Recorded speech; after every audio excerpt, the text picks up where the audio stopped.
Financial accounting. It is Bipin Sandil from ज्ञान दर्शन tutorial. देखो financial accounting होता क्या है। It is commonly termed as accounting.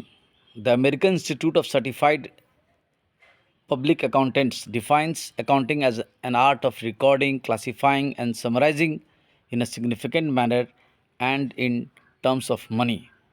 Transactions are transactions and events which are in part at least of a financial character and interpreting the results thereof। मतलब ये जो financial accounting को accounting भी कहा जाता है, इसकी परिभाषा जो American institute of certified public accountants संस्था के द्वारा दिया गया, उसने क्या क्या किया है कि अकाउंटिंग एक आर्ट ऑफ, एक ऐसी कला है जिसमें हम रिकॉर्ड करते हैं, क्लासीफाई करते हैं।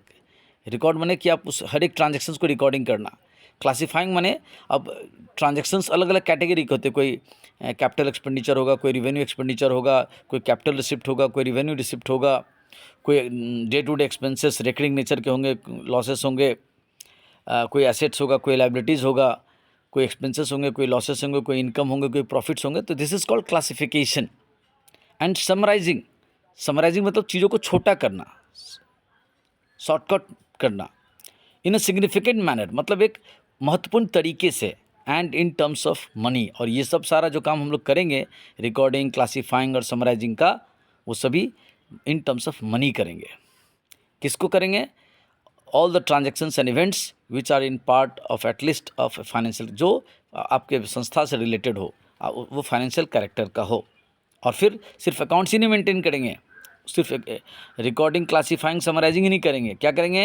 And interpreting the results there of. और फिर अकाउंटिंग का काम करने के बाद जो ईयर एंडिंग में बहुत सारे ऐसी चीज़ करना पड़ेगा जिससे उससे रिजल्ट्स जो निकल के आएगा उसको हम लोग इंटरप्रेट, उसको एनालाइज कर पाएँ। जैसे कि अगर आपने trading account, profit and loss account और बैलेंस शीट बनाया है, तो ट्रेडिंग अकाउंट से जो ग्रॉस प्रॉफिट आया है उसको एनालाइज करना कि पिछले साल की अपेक्षा, या आप ही के जैसा कोई और बिजनेस दूसरा है, उसका ग्रॉस प्रॉफिट और मेरे ग्रॉस प्रॉफिट में क्या फ़र्क है, क्यों है।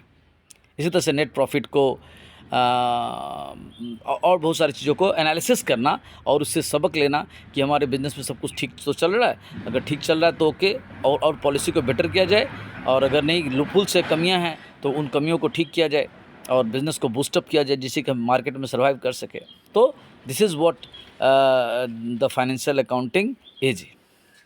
लिख रहा है, the first step in the cycle of accounting is to identify transactions that will find place in books of accounts. हाँ, पहला काम जो अकाउंटिंग में होता है कि ट्रांजेक्शन्स को तलाशना कि वो क्या बुक्स ऑफ अकाउंट में रिकॉर्ड होंगे कि नहीं होंगे। यानी वो इन टर्म्स से एक तो मॉनेटरी होने चाहिए, वो आपके बिजनेस से रिलेटेड होना चाहिए, और वो फाइनेंशियल कैरेक्टर के होने चाहिए, तभी फाइनेंशियल अकाउंटिंग में उसको रिकॉर्ड कर पाते हैं।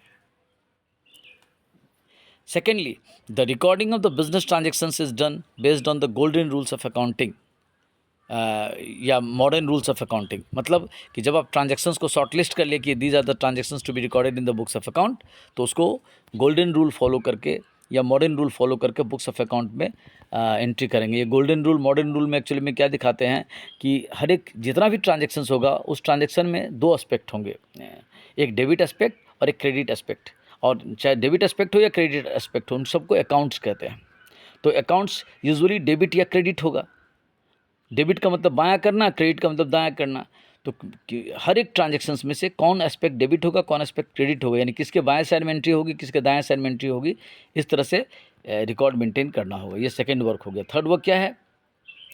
As the transactions increases in number, it will be difficult to understand the combined effect of some by referring to individuals records. Hence the art of accounting also involves the step of summarizing them। मतलब कि अब आपने बहुत सारे recording transaction record कर लिए हैं, लेकिन उसको थोड़ा शॉर्टकट करो। जैसे हमको खाली कैश का पूरा पता करना है कि कैश का क्या महीने महीने क्या बच रहा है, क्या, तो उसके लिए हमको कैश अकाउंट मेंटेन करना पड़ेगा। तो कैश अकाउंट से डे टू डे ट्रांजेक्शन का भी पता चलेगा, और लास्ट में महीने के अंत का समरी रिपोर्ट भी पता चलेगा। हम मशीन अकाउंट अगर मेंटेन करेंगे तो day to day machine account में क्या परचेज सेल कुछ कर रहे हैं वो सब पता चलेगा, और ईयर वाइज मशीनरी का क्या ओपनिंग वैल्यू था, क्या बीच में परचेज किए, क्या साल में डिप्रिसिएशन हुआ, क्या एंड वैल्यू बचा, ये सारा हमको पता चलेगा। Lastly the accounting process in provides the users with statements which will describe what has happened to the business. Remember the two basic questions we talked about.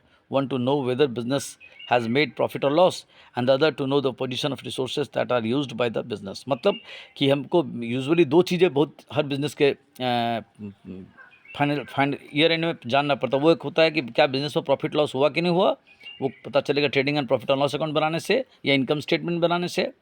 और कंपनी का फाइनेंशियल पोजीशन क्या है, उसका एसेट्स लायबिलिटीज़ का क्या position है, ये financial position का पता हमको चलेगा उसका बैलेंस शीट बनाने से।